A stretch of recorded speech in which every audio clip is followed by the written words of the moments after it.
Obama's former head of the Department of Homeland Security, J. Johnson, has been grilled by Senate Intelligence member Trey Gowdy, RSC, and during that time, Gowdy got Johnson to admit on the record that there is no evidence of collusion between Trump and the Russians over election tampering.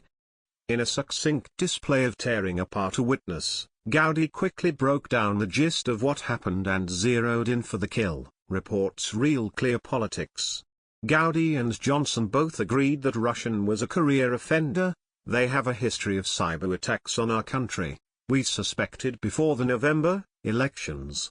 Gowdy then got Johnson to concede an assessment that Dems probably don't like hearing. At the time you separated from service in January of 2017, you have seen no evidence that the Russians were successful at changing voter tallies or voter totals.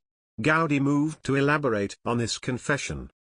At the time you separated from service in January 2017, had you seen any evidence that Donald Trump or any member of his campaign colluded, conspired or coordinated with the Russians or anyone else to infiltrate or impact our voter infrastructure?